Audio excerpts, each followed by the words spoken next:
3 Years of War was released in 2011 for the Xbox 360, completing Marcus's trilogy. The game was apparently enhanced for the Xbox One X, but someone has got to be lying to me. The textures are nice and clean looking, but the game does not feel like it's running at 60 at all. This really shocked me, seeing how much better Gears 2 ran being the older game. Whatever, who cares? Let's quickly talk story for the normies in the front, but first, leave a like. I'm not asking anymore, just do it. Please. Story time, spoiler warning for the rest of the video. After the events of Gears 2, the crew are now mainly stationed on a ship called the Sovereign, with some cog taking jobs around the ship to stay busy. Like Dom is growing weed for the crew. Their main threat is now the Lambent, who have evolved to having multiple factions that can sprout out of Sarah in these stocks at any time. Marcus gathers Dom, Anya, and Jace to meet Prescott, who hasn't been seen in a while. Prescott gives Marcus a USB with a video that confirms his father, Adam Phoenix, is alive. The ship is attacked by a Lambent Leviathan, the same type of fish that Marcus and Dom killed in the last game. Marcus talks to Cole, who is on shore with Baird, Sam, and Clayton Carmine. Oh, hey Sam. Turn off the lights! Turn off the lights! Marcus asks for assistance killing the fish. This second crew was going through Cole's hometown looking for food, ammo, and other supplies for Sovereign. You play as Cole for this section, and he gets a similar reaction as if Kawhi returned to Toronto. They drop tickers on the fish's head from a bridge, which also destroys the Sovereign. They reunite on a nearby island and find out Prescott is in critical condition from the attack. He says that Adam is being held somewhere called Azura and gives him the location on an encrypted drive. Prescott dies with his pocket full of USBs. Baird fixes the video drive a bit, which reveals that Prescott is the one that abducted Adam in the first place, when Marcus thought he was dead. Then they plot course for Hoffman, who may have more information. Marcus, Dom, Baird, and Cole make for Hoffman while the rest stay to gather survivors on the island. They run into the Queen randomly and everyone is caught off guard. Anyways, it turns out Hoffman didn't know about all the shenanigans that Prescott was up to. You help him defend his base and then decrypt the location of Azura, and realize that it's on an island that has a storm masking it, preventing anyone from entering by air. The crew and Dizzy find a submarine to enter the island from the water. On the search for fuel for the sub, we go to Mercy, Maria's hometown, Dom's deceased wife, by his recommendation, knowing that they have a large fuel supply. Dom goes to Maria's family's grave and apologizes that he wasn't able to bring her back home. It's very sad. Oh, qu'est-ce qu'ils m'ont fait? Et pourtant je l'ai bien sécurisé avec. They find out that humans can be infected by lambency, since the town has little to no survivors. The crew is overrun, and Dom sacrifices himself for them all to escape. I smell oil. Still searching for fuel, they enter another town ran by someone named Griffin, voiced by Ice-T. He has some weird followers, including this guy that reminded me of this clip. You do some errands for him and he gives you some fuel. You then repair the sub and do some other jabroni jobs and get going. Getting on the island, the storm generator is priority 1 to take offline, since it would allow backup to approach the island. Marcus is finally reunited with his dad. Turns out that Adam has been working on a machine that would kill Lambent cells, and he's been working on it since before E-Day. The problem here is that he wanted it to only kill the Lambent, so the locusts could go back underground. But since the locusts are created from experiments done on rust lung patients, then they too would be affected by the machine. Marcus wants him to forget the Queen's motive and activate the device anyways. I implore you to reconsider. You destroy the Queen's pet and activate the device. It kills all Lambent where the f am I? I'm reading, I don't know where I am. There I am. It kills all Lambent creatures and the grubs, but oh no, Adam injected himself with emulsion to see how fast it replicated with human tissue, so it claps him too. With the Queen being human, she's totally fine. She insults Marcus's father before getting shanked in the ribs. Anya and Marcus can finally have babies since Adam and Dom aren't around to cockblock. So, game done.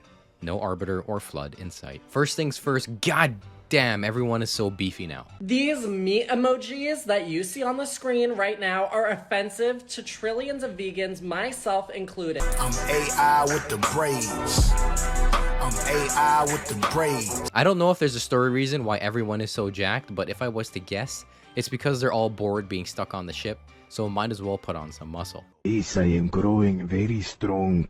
My muscles are getting bigger. But realistically speaking, it's probably because they wanted to refresh everyone's look. All the characters look and wear the exact same from Gears 1 to 2. Now everyone has their own style with their new armor. Marcus lost his blue square.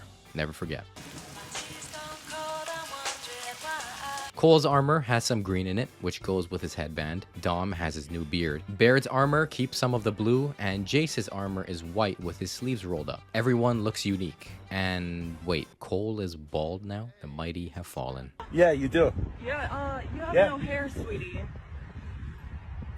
Oh, baby. Touch me. Fucking touch me. The COG has also put more reliance on female soldiers, with Anya and Sam in the mix. I expected this. Seeing how dire things were becoming in the previous games, everyone just keeps getting wiped out. If the women want to fight, then let them fight. Can you name a female CEO? Yeah, me.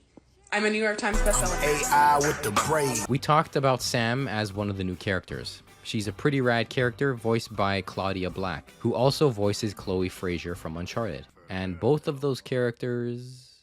But Sam is thirsty for Baird, who seemingly doesn't feel the same way. Hey, my baby. The inclusion of Sam makes sure that there's always a female squad member on each crew. One crew being Marcus, Dom, Jace, and Anya, the other one being Cole, Baird, Carmine, and Sam. Jace actually made a cameo in Gears 2 when Marcus and Dom are underground. This is Corporal Stratton of Alpha 7. We're in the hollow. Jace, this is Delta. Good to have you here. Good luck out there. You too, Marcus. Thanks. Stratton out. And there's a new Carmine, the third brother who is also the oldest, sporting the words Grub Killer on his chest and has massive arms, unlike Baird. I got my burgers. No patties. Other new characters include Bernie, who is Hoffman's lady friend, and Griffin, who runs the town in Char. His confrontation with Marcus was cool to see, since we barely witnessed Marcus blowing a fuse. The next time Griffin sees Marcus will be interesting. You just teleport over there.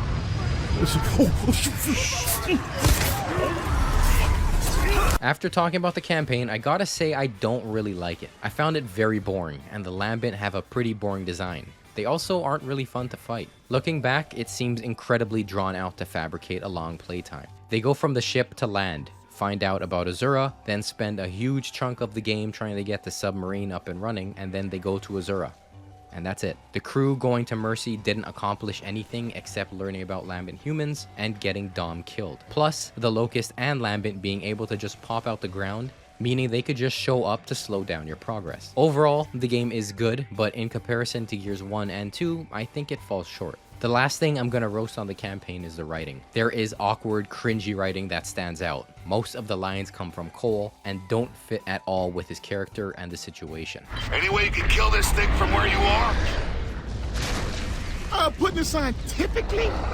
We need to blow his brains out of his ass. The story gave him much more responsibility, being in charge of his own squad, and he's always going to be a high energy character, but a lot of what he says is just really bad. I don't know how some of this stuff wasn't cut. Hey, we walked away in one piece. That's what counts, right?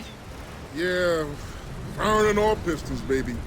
The gameplay itself is really good. The Lancer and Gnasher feel as good as ever, and even good enough to ignore a lot of the repetitiveness of the single player. The multiplayer at the time was the best of the three, in my opinion. There were loadouts where you can choose to spawn with the Lancer, Retro Lancer, or the Hammerburst. Plus, you can switch between the Gnasher and the Sawed-Off. The Retro Lancer and Sawed-Off were overpowered, and even in the single player. The Sawed-Off is a shotgun with a super close range, insane damage, and only one shot before having to reload. You stupid fucking mechanic! Take it out of the fucking game!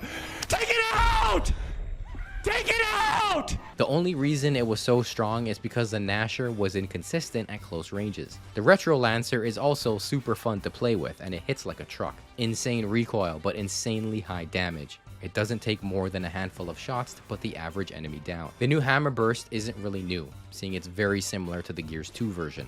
This one just has an aim down sights when you click in the stick. It's much better at destroying lambent pods since they tend to spawn on the opposite side that isn't facing you, so you can clip the edge to pop them early. There are more weapons, but I have to mention the most unique one in the game that doesn't return later on, the digger. It shoots a little monster that digs underground and then pops up when near an enemy and explodes. It counters being in cover, but I think it's cool that you can shoot it towards an enemy and then focus on someone else. The shot will travel on its own, relatively slow, but it lets you reload and reposition as it does its thing. It's pretty cool. Speaking of which, just about every weapon now has its own execution. I don't have much footage of this because I don't use executions very much, but the Lancer, Retro Lancer, Hammerburst, Digger, Sawed Off, they all have one now. There are also some new features, but I want to mention that the goofy ass ragdoll from the last game is gone.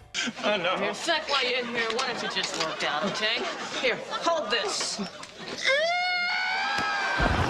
It was so bad before, and if you didn't watch my Gears 2 video, I recommend watching it just for that part. Basically, it seemed like Epic found out how to do ragdolls and wanted you to do it as much as possible randomly through the campaign. Now that I think of it, I think Unreal Tournament 3 had this ragdoll all over the place too. To wrap it up, I gotta mention the new maneuvers, I guess, that you can do outside of the weapons. One being the bag and tag. After grabbing an enemy for a meat shield, pressing up on the D-pad will see you stick a grenade to their back and then kick them into the crowd. It's best for frag grenades obviously, but it can be done with them all, including the new fire grenades. Also, you can mantle kick. This was game changing for multiplayer since you'd be able to jump cover and kick anyone on the other side, stunning them for a couple seconds. In campaign is also very useful and I would do it all the time since it lets you get an upper hand so easily. You know what? I forgot to mention the loader. What are the chances that they make an Aliens reference? Oh, nice. That's handy.